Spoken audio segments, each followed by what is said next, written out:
All right. So we decided to do something really stupid and dumb because it's like 11:30 at night, and we decided to do a dumb Souls tiers list. List? Everyone does it. So we like the Souls games. We play them a lot. Blah blah blah. Disclaimer: we don't play PvP. I We're dabbled in. I dabbled in some I don't PvP. really touch PvP, so this will come from a purely specific direction of just like playing the game casually. Usually, I play most of these games yearly on my own time. And yeah, that's really about it. We're very casual about it, but we do play them a lot. So let's start from release order. So I'm going to start with the original Demon's Souls. Despite its age, it's A tier in my eyes.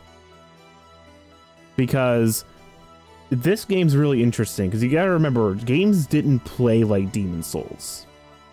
Right. Right? This was a very unique game when it came out, and it basically started the whole groundwork for the Souls genre, which I throw up at. I hate that. That's its own genre, but you know, hey, it's cool.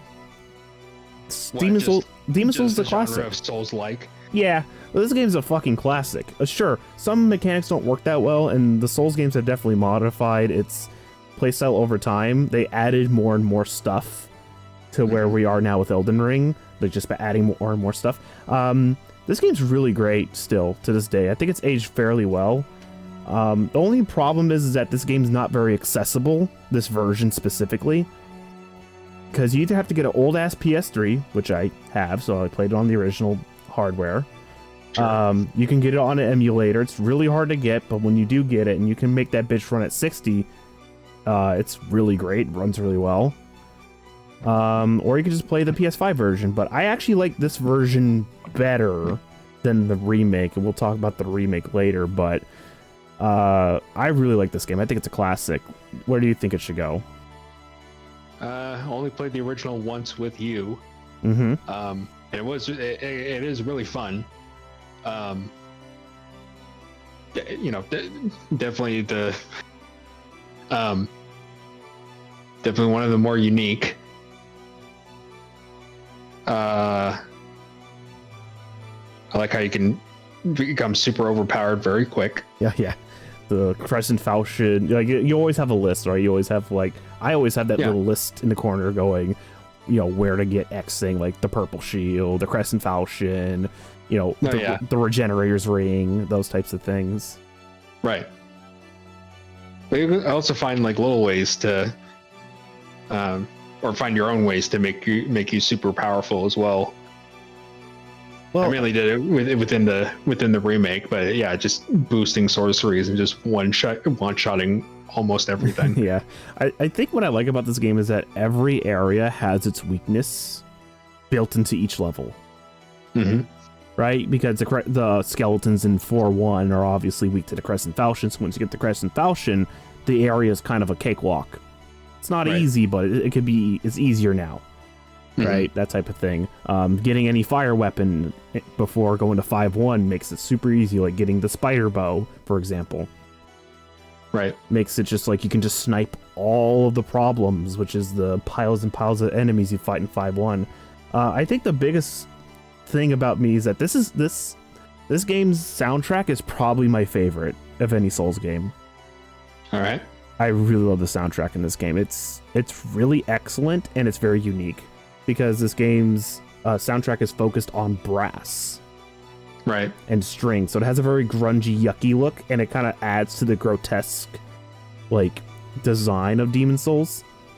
And also, the bosses aren't great. There's one problem. The bosses are not great, for the most part. There are some outstanding bosses, but for the most part, they're all kind of shitty. For example, I mean, they're all mostly gimmick based. Yeah, they very are puzzle focused. Like the Adjudicator's a really bad boss. It's really boring, and you're doing the same thing over and over again, and there's really nothing interesting about it.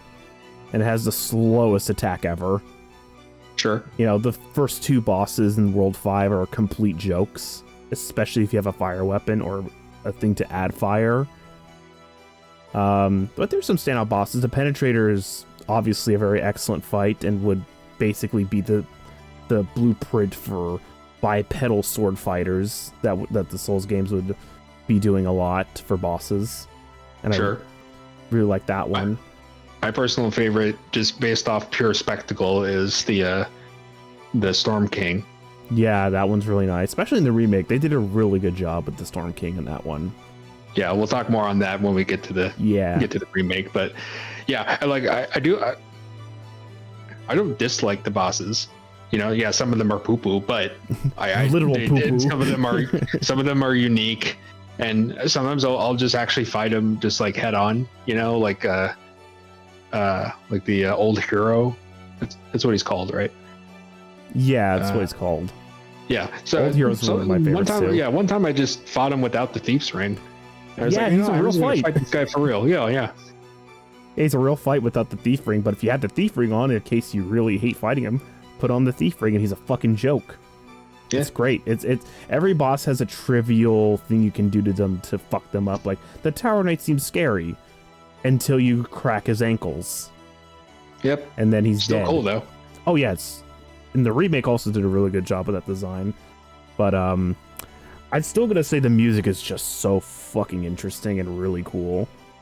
Sure. I can't really like explain why I love the music so much. It's just perfect for Demon Souls. Well, it's different. Yeah, it's very different, very unique. Like at the time, they kind of had a limited. They had a limit. Yeah, well, I don't know if it was a limit. The composer, I forgot the composer's name. I'll have to probably edit it in the thing.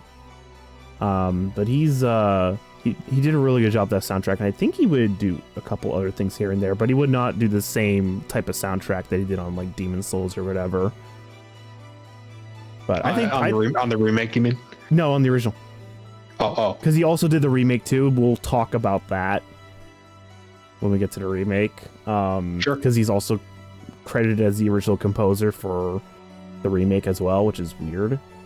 Me personally, the Demon Souls is on B, but we can keep it at A. You know what? We'll put it at B. It's like perfectly average to me. I think, yeah, because the clunkiness and the old design can kind of fuck with you, and obviously if you're playing this on the PS3, the DualShock 3, kind of shit. Not my favorite controller ever. So I think B is a perfect example, and that's where I'm actually going to put the original Dark Souls 2, or Dark Souls 1. This is where I'm going to put original Dark Souls 1. Yeah, I would agree. So basically, we're considering this Dark Souls 1 on the consoles and the Prepare to Die edition that would release on Steam. This version kind of sucks. And the remaster completely fixes all the problems with this version. And I kind of want to just skip over to remaster, in all honesty. Remaster kind of destroys it, so let's put remaster in A tier. This Blighttown works. Blighttown actually runs okay. The problem is on the console versions from the 7th gen consoles run like garbage. And the PC version also was broken, and you had to run a mod to fix the problems. Dark Souls Remastered requires neither of those things. It runs well on consoles, and it runs fine on PC without fucking with anything. It's great. It's much better. I cannot stand like the original Prepare to Die edition. That shit sucked. But let's talk about Dark Souls 1 actually. So this is a classic for multitudes of reasons. This is a very classic game, and we love the shit out of it. Only problem is, so my biggest problem with Dark Souls 1 is its second half kind of sucks. It blows. It's really bad. It's the thing that prevents me from playing it again. Yeah, the second half is the biggest problem, but once you, like, working your way up to Ornstein and Smough might be some of the best gaming I've ever played. And when you reach that peak of Ornstein and Smough and get the Lord Vessel, you feel awesome. And then the second half of the game starts, so you better love your build. Otherwise, you're going to drop this game, like, real quick. You're going to drop it like an anchor. Because this game's second half is dog shit. And that's what keeps it from being from S tier, in my opinion, is it is definitely got a second half issue. Also, the weapons are all kind of boring. The build variety is a little on the bland side. I find that later Souls games definitely make weapons more interesting and more fun to play with, but that's really it with Dark Souls 1. But I love the soundtrack, though. The soundtrack's really good as well. And I do like the Metroidvania aspect a lot. I think it probably has the best map in all the Souls games, in my opinion, still to this day, because it's a pure 3D Metroidvania. Right. Especially if you run the Master Key, and if you do a build that's unorthodox and you have to go to different places first, like if you're doing a magic build, you need to get a longsword, and then you need to go to Blighttown, grind against the slugs to get green Titanite shards so you can upgrade your longsword with Rickert to make a magic longsword, all that type of stuff. It's really interesting. It feels like those open-ended RPGs you would play on like Baldur's Gate or something, where you're able to choose how you get to build your character if you know where you're going. Yeah. So it feels classic but modern at the same time, and I think the remaster's really good. People complain that the game looks like shit, but those are just people. If you've already bought Prepare to Die and you got DS Fix working, sure, you don't need this version technically. Mm-hmm. But I think now you do if you want to play PvP. Because right. I think Prepare to Die's servers are going to be permanently down because the remaster technically is more popular. Which I'm fine with. That doesn't bother me at all. But for some certain Prepare to Die players, it pisses them off. Whatever. Sorry that nobody wants to fuck with mods in order to get the game to run at above 30 FPS. Mm-hmm. I don't know what to tell you. But this game's fantastic.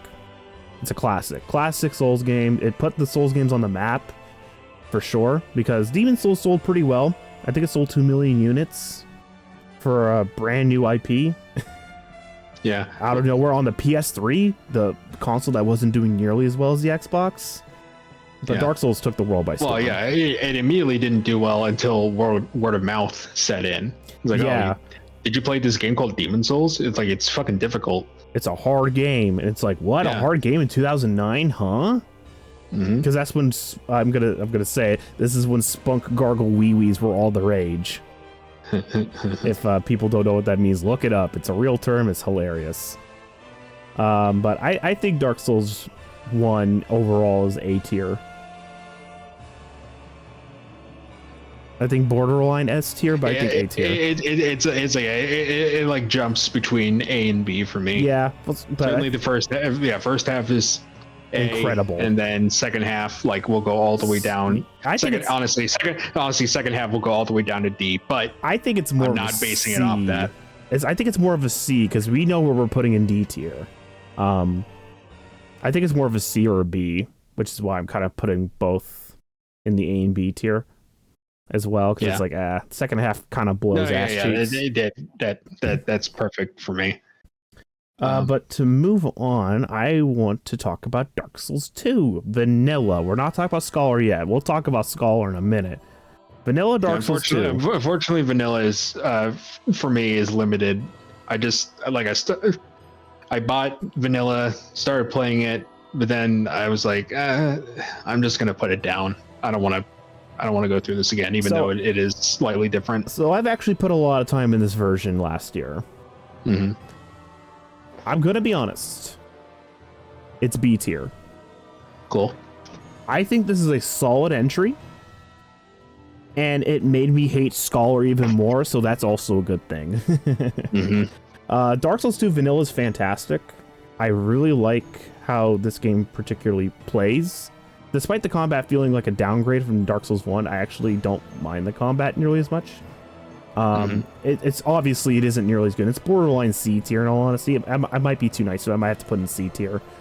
No, put that back up in B. Okay. But I really like it. I've had a fun time replaying this game again a couple times, and I actually think the vanilla version is just significantly better, but it's more expensive. That's kind of the problem. If you buy this game on PC, you have to buy the DLC separately, because Scholar comes with everything. Right. Which is why most people are more familiar with Scholar, but I think this version plays better. Because here's the thing. Let's just go right to Scholar and explain the problems, because it goes into the original as well. Both games kind of have the same problems, but Scholar, obviously D tier. I think there's no arguments here. Scholar fucking sucks. What a miserable game to play. It's just too much. It's so miserable to play, especially after playing Dark Souls 2 Vanilla. It blew my mind that the game is significantly better when I'm not playing Scholar. Scholar is a weird game because what they did was they added enemies. because everyone was kind of questioning why there's so little enemies in certain areas. But in my opinion, Dark Souls has never been a horde-focused, crowd control-focused game. It's always been about specific challenges in each combat section. And, you know, the game is particularly tailored for, like, okay, we want these amount of enemies here for this specific area, you know, that type of thing. But combat, like Dark Souls combat shines more on one-on-one encounters. Yeah, that too. And then, you know, the bigger numbers just add a little bit more challenge.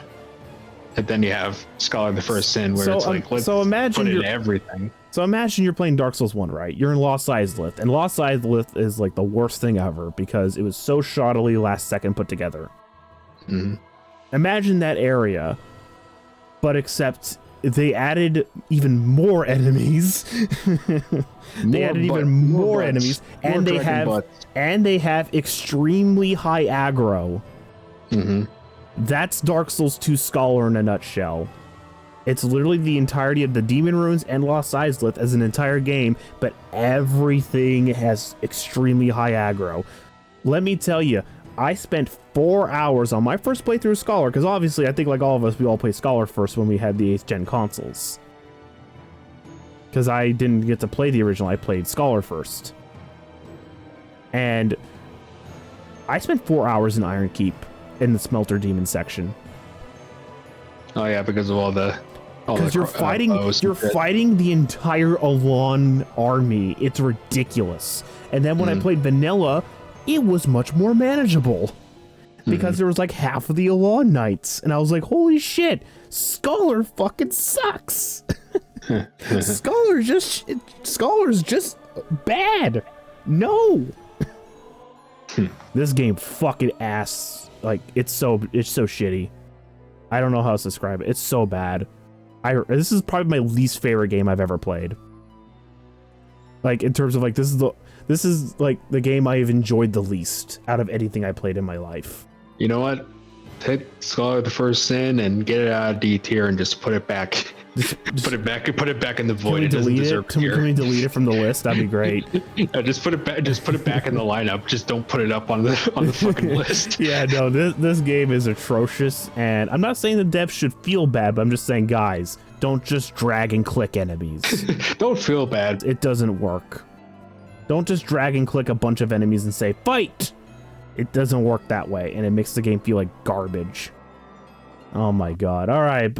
Talk about a 9-day difference. I hereby consider Bloodborne the S tier. D tier. Nice try. Come on, you at least gotta admit Bloodborne's kind of the best.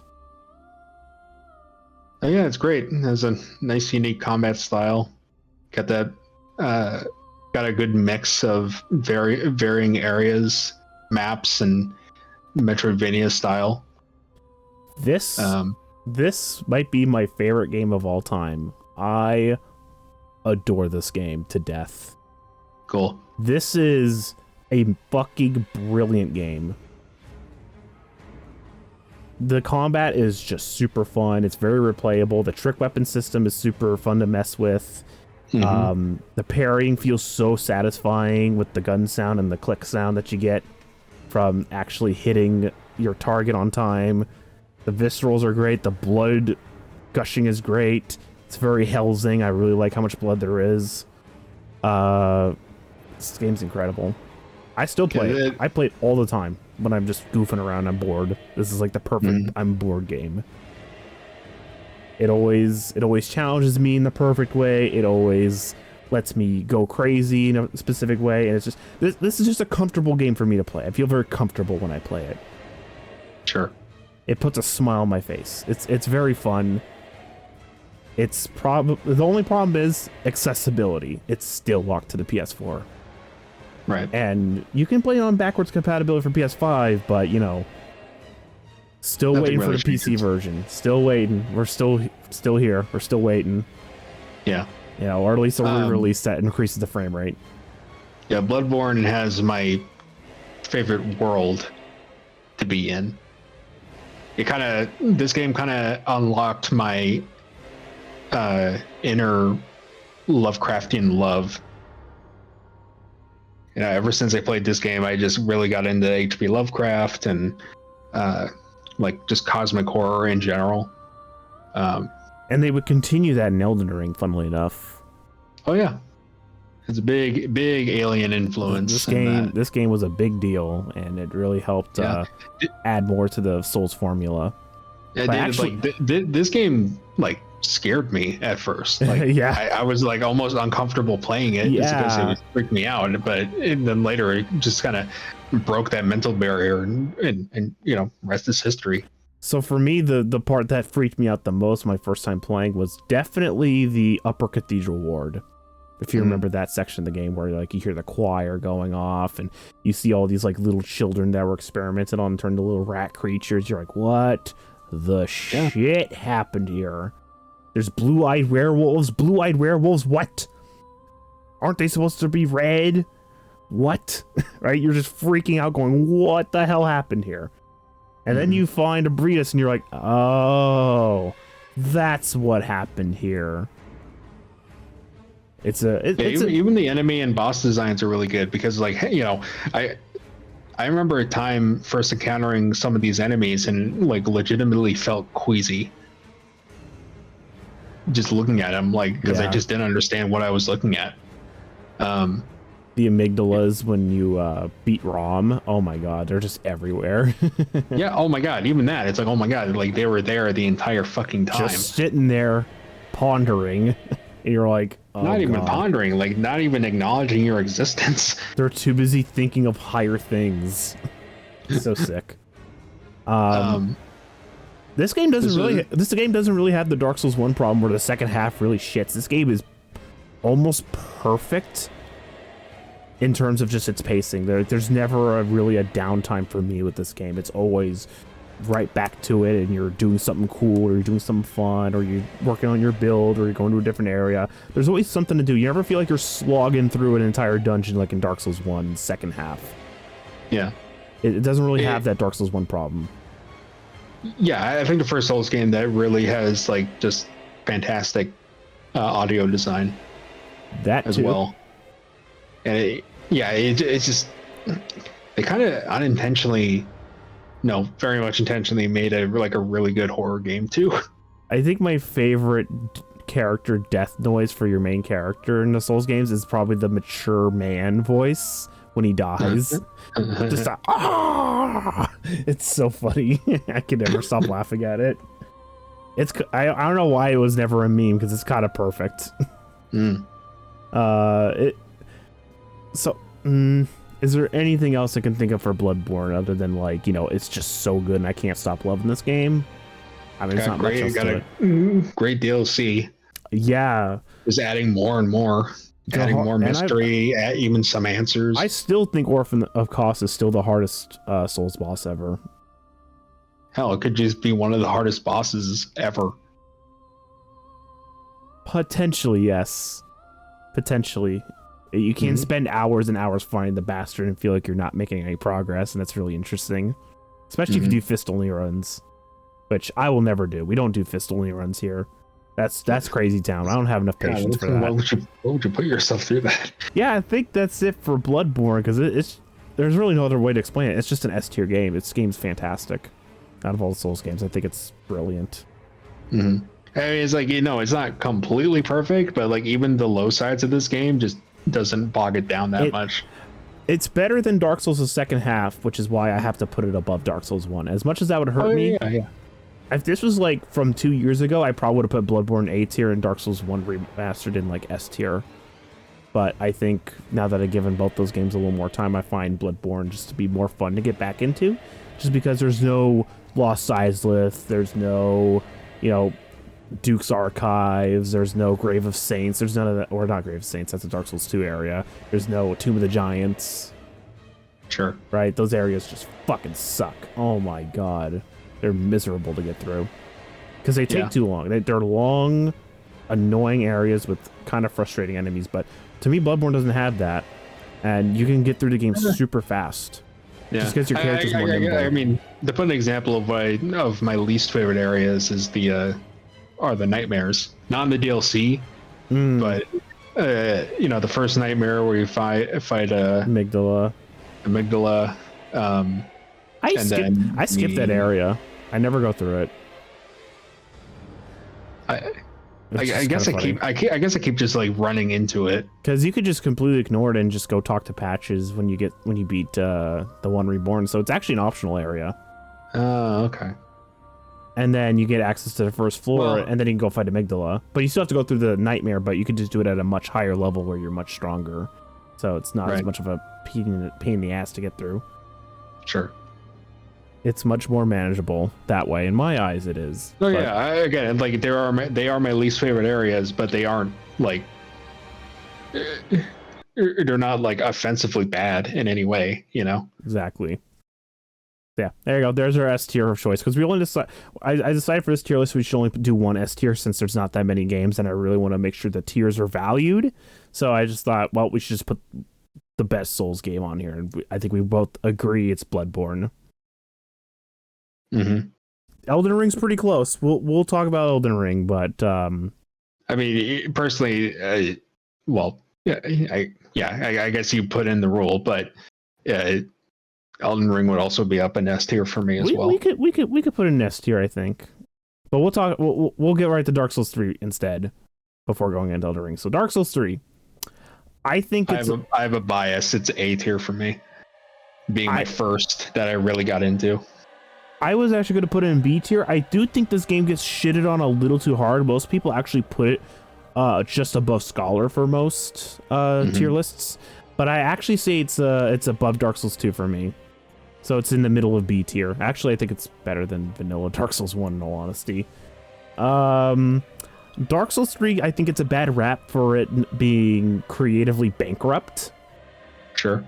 Which, sure, its story is kind of a cowardless tale of like, Dark Souls 2 so bad, ignore Dark Souls 2, just act like it never exists. And if there is a Dark Souls 2 weapon or item, talk major shit about it. Which I can understand some Dark Souls 2 fans not liking Dark Souls 3 4, because if you remember the King Shield, which is Vendrick's shield in Dark Souls 2, in Dark Souls 3, it talks about how much of a bitch he was. Oh. And I was like, damn, that's fucked up, Miyazaki. You really hate Dark Souls 2 that much, huh? I understand. It's because Dark Souls 2 wasn't made by Miyazaki's team. That's why Dark Souls 2 feels so different. It wasn't made by the same people. It was made by a completely different team because Bandai Namco contracted the FromSoft team to make 2 games. Not one. Because Demon's Souls sold so well, and they were like, well, you're going to do the same thing, and they said yes. And they said, okay, 2 games. But Miyazaki didn't want to make another Dark Souls. He went to go make Bloodborne instead for Sony. Right. And so they left it to a B team to make Dark Souls 2, which is why it just feels so different. And the game's kind of fucked to begin with because it went through like 3 different directors. But back to Dark Souls 3. The combat's fantastic. It mixes the Dark Souls 1 and the Bloodborne stuff and does a really good job. And that's my biggest thing I love about Dark Souls 3 is its combat is great. Yeah, the addition of weapon arts as well. Yeah, kind of give that trick weapon option, quote unquote. Yeah, for the more unique weapons. There's still a lot of generic stuff, but even the generic stuff can at least do something. Yeah, which is nice. The addition of like dual wielded weapons, I think, was a really fun idea. Though there was power stancing in Dark Souls 2. I don't mind that they did that for only specific weapons in Dark Souls 3. No, yeah, paired weapons. Yeah, they had already paired weapons, yeah. That type of thing. Dual great swords. Fucking those are fun. Creaming our pants every time we use those. Those are really fun. Oh yeah, Friday's great scythe as well. That's like probably my favorite weapon other than the Chickage from Bloodborne. That's probably my other favorite weapon. Right. At least in the Souls trilogy, that's at least my favorite weapon in the Dark Souls trilogy. Fucking love Friday's great scythe. I don't think there's really anything else to say. We played this game a lot when it came out. We did a lot of co-ops together. It was really my first like Dark Souls, or I guess like Soulsborne experience. And it was kind of a good start. It was probably the most accessible out of them. just packed full of content. I still think I still think it is actually. I still think this is the most accessible Souls game. Yeah. I still think it is because of its linearity. It keeps the player from getting too lost. But that's the one thing, people don't like the linear level design. People don't like the back down of the story. People don't really like a lot of that stuff, but fuck those people. Dark Souls 3 is pretty good. Still the best PvP, I think, in my experience. Well, wow, people are gonna get super mad when they hear that, because they're gonna be like, the S-Stock cursed my family. Oh. Dude, the S-Stock was so broken in that game. It's because poise didn't work the way it intended to, like it did in Dark Souls 1 or 2. So you can use an S-Stock and just stun lock people with R1s. That was kind of like the big core flaw. I think they fixed that at some point. But that was kind of like the meme of like the first year of PvP in Dark Souls 3 was S-Stock is broken, lol. Oh. Well, the option, okay. But that was just, I don't know if they fixed that. I don't know if they fixed that. I don't know either. I didn't play much PvP. I don't know. I did encounter some people in S-Stock. Guess what I did? I just didn't get in their range. That is fair. But yeah, I think we're about ready to move on to Sekiro, because I do have some stuff to say about Sekiro. Okay. So how do you feel about Sekiro? It is a fine game. Not my favorite, but it is completely fine. I appreciate that it's different, and I do find the combat, yes, I understand that it's repetitive, but it is really satisfying. So if this I would definitely put it in. If this were 2017 when the game came out, I would say C tier. However, I think it's B tier. I would say B tier. Put it in front of Dark Souls 2. I would say it's better than vanilla Dark Souls. Sekiro came out at a poor time for me. Okay. I wanted more Dark Souls, right? I wanted more action RPG stuff. That's what I wanted. I wanted more of it. Because you got to remember, at the time when this game came out, there was no Dark Souls 1 remastered. Sure. I didn't have access to Demon Souls. Mm-hmm. And I only had access to Bloodborne, Dark Souls 3, and, he who shall not be named. Mm-hmm. So, and I wanted more.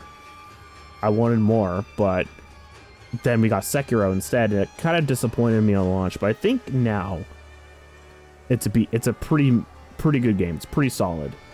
Probably some of the funnest traversal I've ever had in a game. I really like how Wolf moves through the trees and using the grappling hook. Like, the level design is really fun, and the speedrunners actually have a lot of fun. Whenever a game has a grapple hook, it just makes it super fun. Oh, you'll love Jedi Survivor. There's a lot of grappling. Right.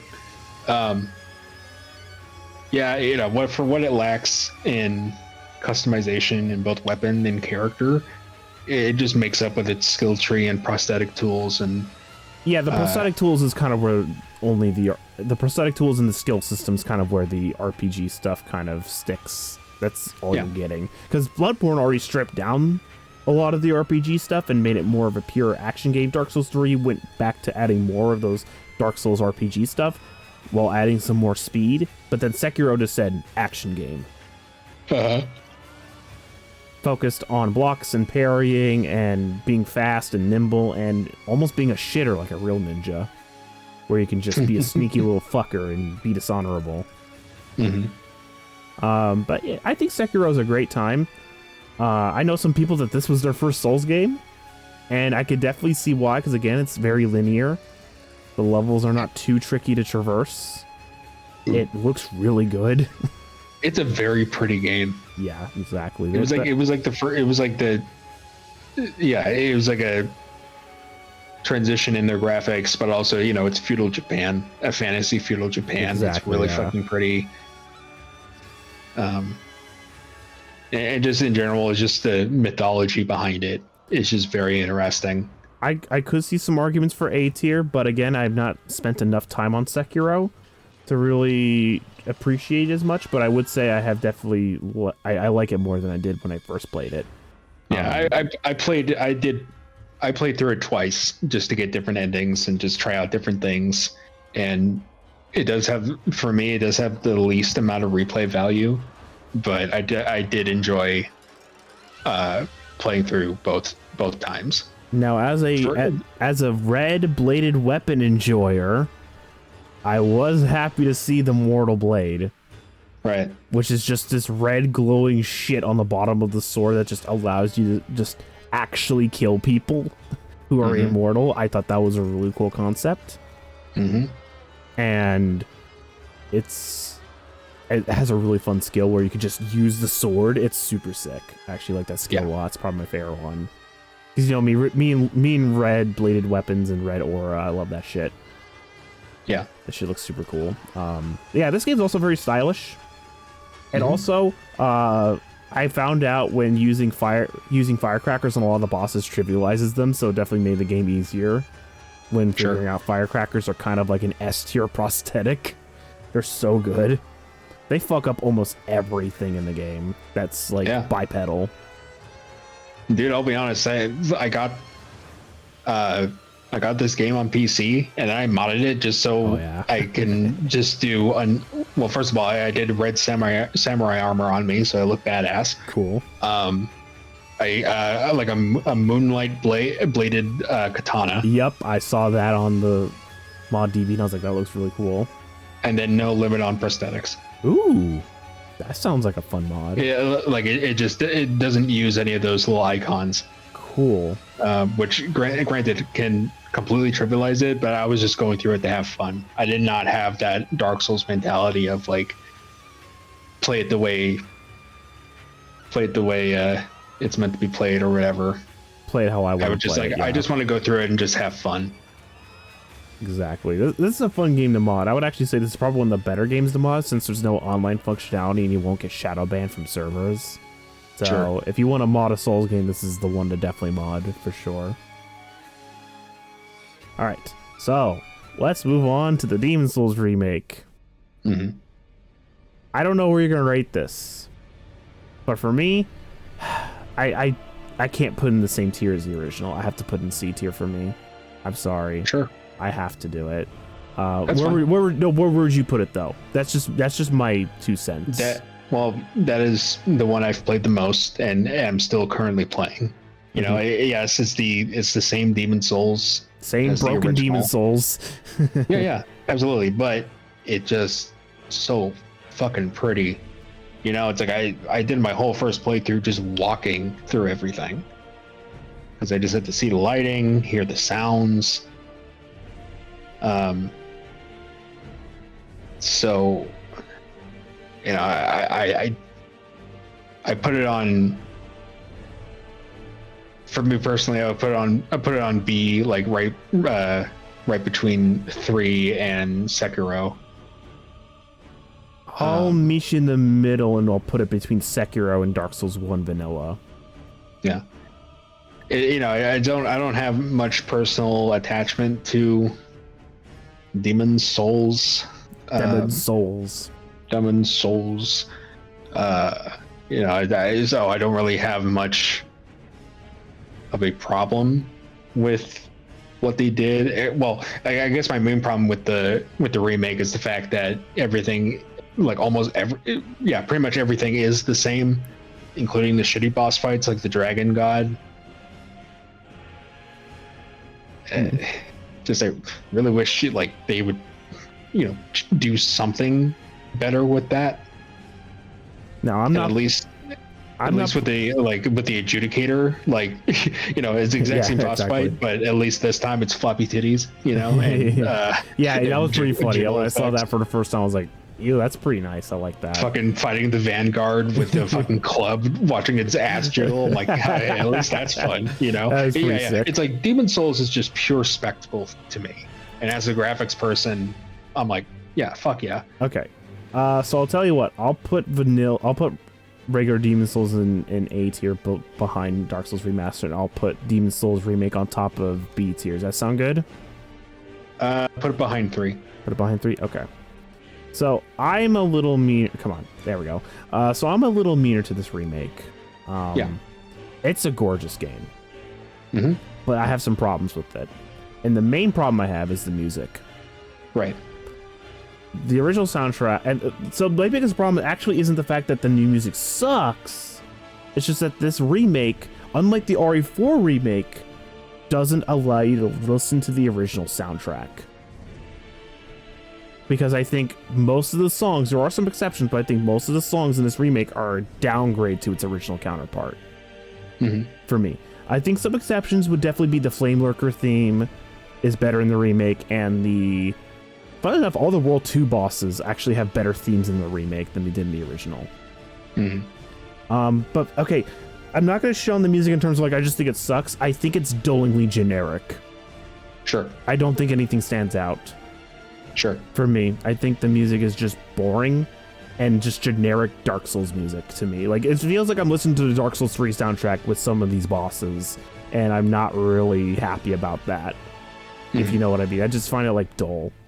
Right? The Tower Knight theme, I know you love that version's Tower Knight theme, but I can't stand it. I hate it so much. I'm like right in the middle. Honestly, it's like during my first playthrough with the original, the music was very much in the background for me. I didn't really notice it much. I did notice it a bit more in Demon Souls, but just purely because I was so into it, I was just sucked into its world because of the graphics and just how bombastic the music is. Mm-hmm. But I have, like, honestly, like both original Demon Souls and the remake, I have no greater love for. They're very much equal, and it's just, it's just more to love for me. But your arguments are completely valid. Yeah, but here's the thing: there are some tracks on there where I like and hate it. The Maiden Arstraea theme is definitely the one, because that's my favorite Souls song ever. Is the original Maiden Arstraea theme, right? And they butchered it and got it right at the same time. Like, it's kind of like a double-edged sword song for me, where it's like there's parts of it that really work, and then there's parts of it I'm like, they didn't have to do that. Because I find the boss fight, so the original Maiden Arstraea boss fight, or just that boss fight in general, is very different compared to what you would fight in other Souls games. Because you're not really fighting the demon, you're fighting her guard, who is just a PvP fight, or a AI PvP fight. And you can just parry the shit out of him because he has a giant ass club. Especially with how Demon Souls parrying works, because you can just use your fist. It's pretty hilarious. But you don't really fight her, because if you kill Garl Vinland, she just dies. Yeah.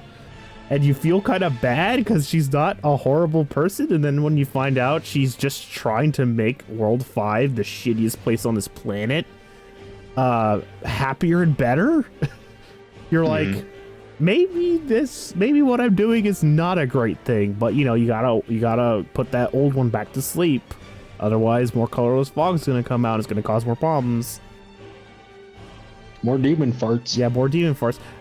She's just supposed to be that morality changing boss, and I like fighting her last for that reason, for like a narrative perspective of like fighting her last, because in my opinion how the game's possibly supposed to be played is, you go through all the world 1 areas first, in terms of like 1-1, 2-1, 3-1, 4-1, 5-1, and then you just keep going. Yeah, you're just kind of going in order of the until you're, I for narrative reasons I always consider Maiden Arstraea the last archdemon.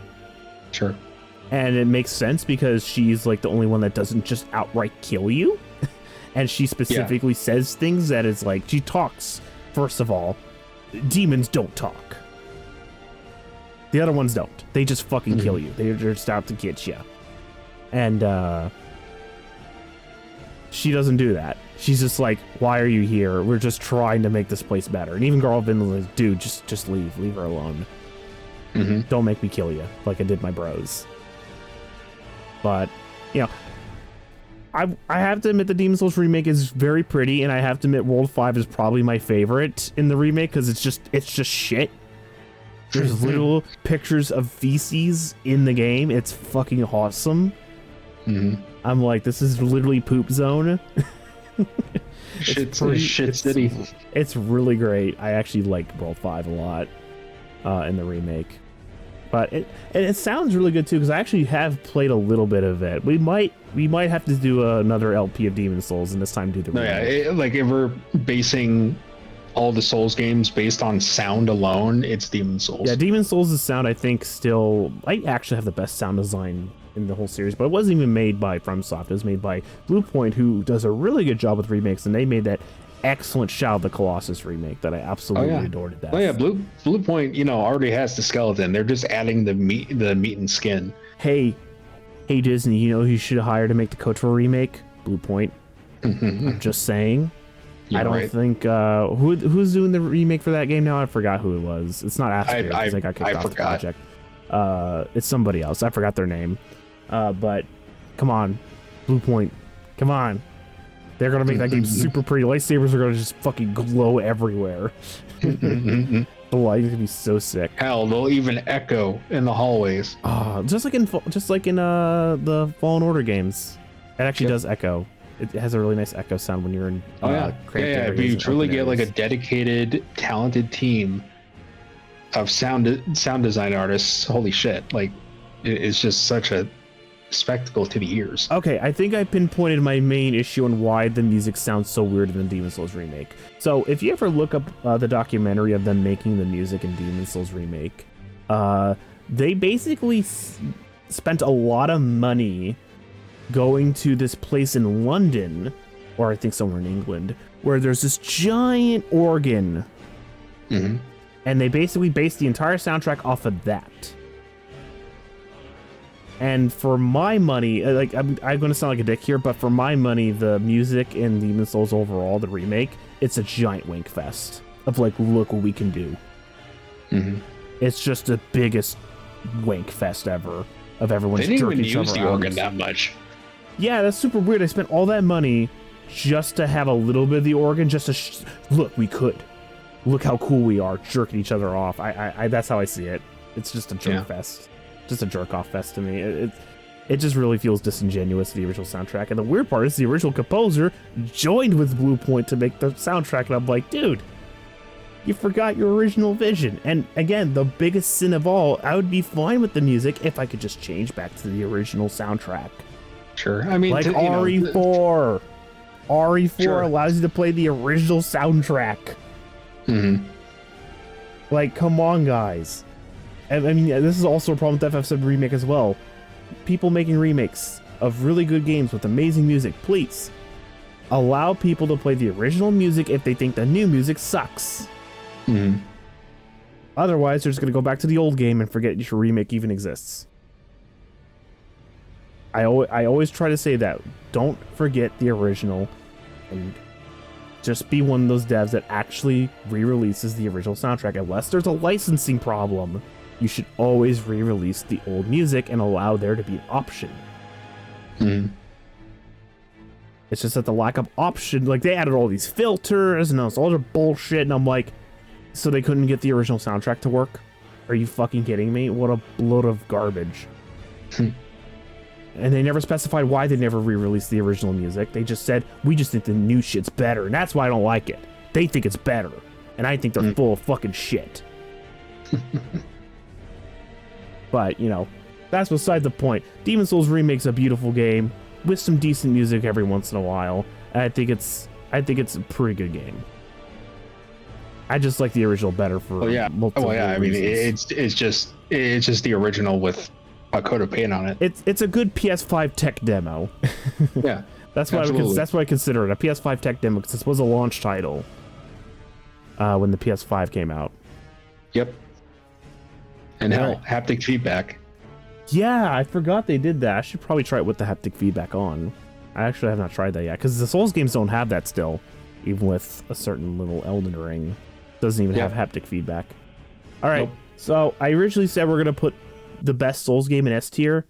Fuck it, put Elden Ring in S tier. I like, what else? What else can we do? Yeah, I mean, it's like, I can give like I can't say this, like it can go like somewhere in between, like first playthrough, fucking S tier, because you're just exploring the world. Everything is just so different. You just don't know it. You're discovering things. And then, after it, like, granted, I still play it, but I can see some people not replaying it just because of how dauntingly big that fucking game is. I'm actually going to disagree with you on that. Oh, yeah? As someone who was scared of that, I have to admit my fears were destroyed after my third playthrough. Cool. Because here's the thing. Whenever I redo a build or whenever I'm doing a build, I actually usually look up where I gotta get my stuff. Mm-hmm. And just how I normally would in Bloodborne or Dark Souls 1 or Dark Souls 3, fun enough, I do the same thing in Elden Ring, and it doesn't feel that much of a chore to me.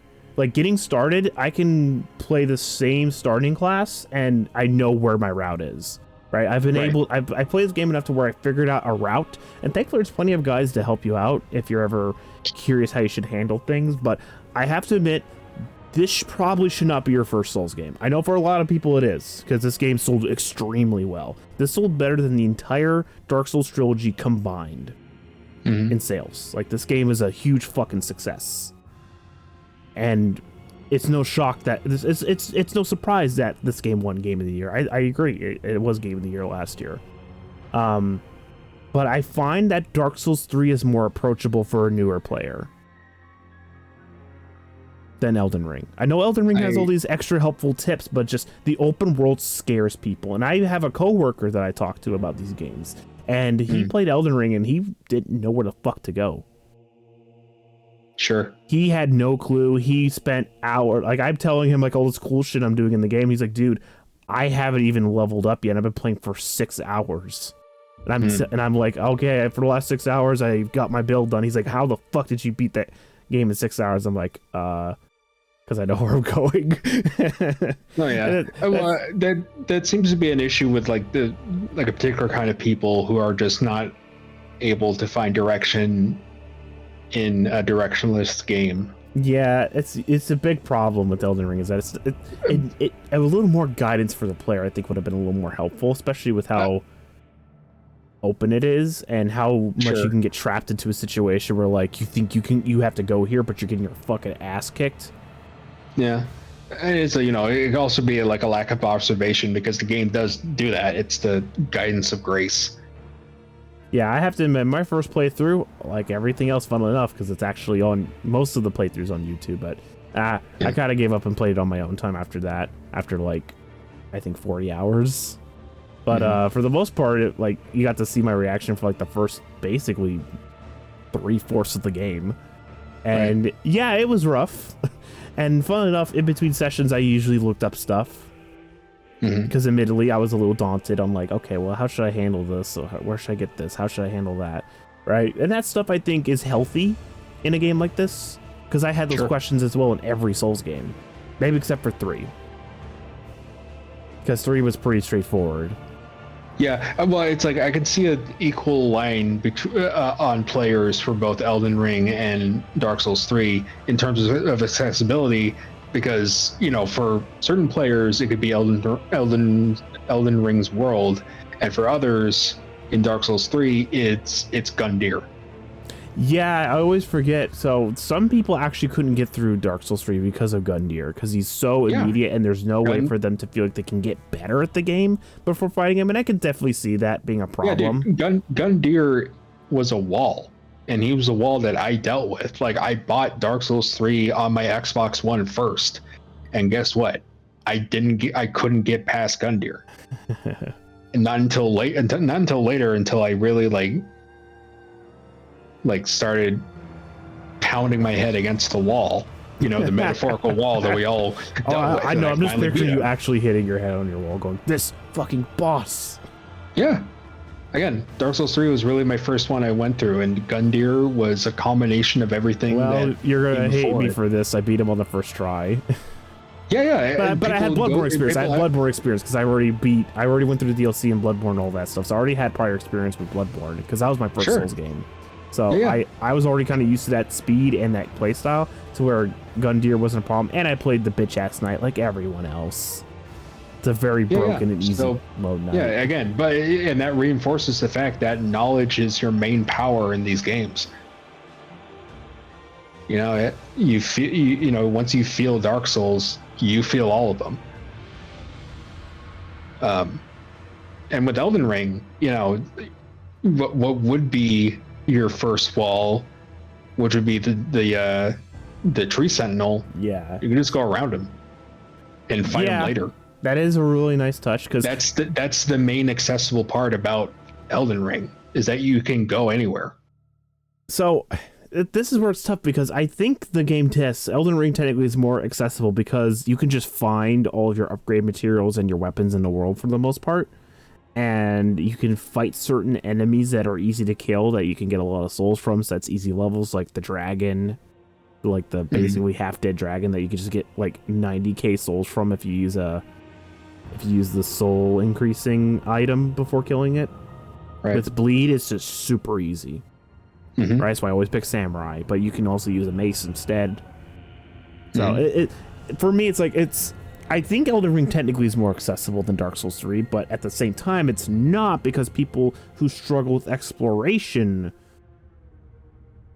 might not enjoy this as much. And I can see the wall being more of a easier thing to understand, of like, okay, if I just learn this boss, I get to move on type of thing. But Elden Ring is more like, I don't know where to get better. Again, it's purely based off the player. Yeah, you just stumble upon things in Elden Ring. Every player has their wall. Basically, your first playthrough of Elden Ring is you're just tripping over random bullshit and going, oh, hey, that's helpful, right? You're basically tripping on logs and finding gold. Right? You're getting bitten by bugs and you find upgrade materials, like that type of shit. Like, you're getting your ass whipped, but yeah, you might find something. Kind of like in the Skyrims and stuff, because you can play Skyrim and generally be okay for the most part if you are, even if you don't know where you're going, because I don't know where I'm going half the time in Skyrim. That's a game where I'm like completely like, where the fuck do I go? And I'm like, let me try this, and if I do it and gets cool stuff, I feel more powerful for it. That's usually the progression of Skyrim. That's how I kind of treated my first playthrough of Elden Ring. I kind of treated it as like a Skyrim, just trip over logs, stub my toe on rocks, and get eaten by bugs and find random shit and see if it works. And now I play it more like I play Bloodborne and Dark Souls 3, where I'm able just to boom right through the game, because I know how to break certain sections. I know you can exploit certain things, like getting access to the second portion of the world by just going into a specific little tunnel without actually having to fight Godric or Morgott or any of those guys. So you can get really you can get really overpowered very easily in Elden Ring, and very quickly. You just have to know where things are. Yeah. And that's, I think, the biggest hurdle for Elden Ring players who are new to the game and who don't understand. Because for my coworker, I would actually tell him Dark Souls 3 is the better game for him, because he just wants something to fight. And I'm like, oh, Dark Souls 3 is way better, because it's much more linear, and fighting Gundyr is that goal that some people can enjoy, because he's very beatable. I think even most players can realize this boss is fairly beatable, especially if you play the Knight. Yeah. Like, you do enough damage to him, you can block with your shield and block all the damage. You just have to occasionally dodge and occasionally heal properly. Like, you have to learn his moveset, right? But with Elden Ring, you have to learn the laws of the land. Right, you have to smell the feces and be like, okay, this is where I'm going. Right, you have to be like Rolf. The soil knows all. Right, you have to know the soil. The gold covered shit knows all. Yeah, the gold covered what is it called? Gold covered excrement knows all. Yes. Even with the DLC not being here, I still think this is S tier, even before DLC comes out. DLC is only going to make this better. Yeah. Elden Ring is an actual combination of everything that came before it. Yeah, I'm definitely. I was gonna put this in high A. I was actually gonna put it over Dark Souls 1, but I think we can put this in S tier, because it's fucking Elden Ring. Yeah, Elden Ring. Bloodborne is still in front of Elden Ring, but yeah, because Bloodborne's my favorite game. I ain't putting that shit behind Elden Ring. Hell no. Even I will step in and say no. Admin rules. Bloodborne's my baby. I love it, but Elden Ring is a great fucking game, and you should play it. Just keep in mind it's an open world game, so you're gonna get lost probably, and you're not gonna know what to do, and that's okay. Yeah, you can always look up guides if you're really frustrated. There's plenty of great ones. Like, dude, I would even say to the coworker, like, play through Dark Souls 3 and then come back to Elden Ring. Yeah, I'm gonna let them know about combat knowledge and knowing the level design a little bit more I definitely think will help him be a little more ready in Elden Ring. So he always asks me every week, hey yo, when's Bloodborne coming to PC? He asks me every time. I'm like, dude, I can't help you with that because I don't think it's coming, but I'm still sitting here waiting. I'll wait. I'll sit here and wait, but I won't hold my breath on it coming anytime soon. All right, so I think one other change is just let's put Dark Souls 2 vanilla into C tier. Okay. Just so there's something there. Yeah, I think this is a good list. So we got Scholar in the Scholar tier where it should be. Dark Souls 2 vanilla in C tier, and then we have Dark Souls vanilla, Sekiro, Demon Souls Remake, and Dark Souls 3 in B tier. Demon Souls and Dark Souls Remastered in A tier, and Elden Ring and Bloodborne in S tier. I think that's a solid list. Yep. And we spent an hour talking about it. Works for me. Somehow we spent an hour doing it. Now I can't wait for Armored Souls. I was kind of hoping this would only take half an hour, but it ended up taking double the amount of time.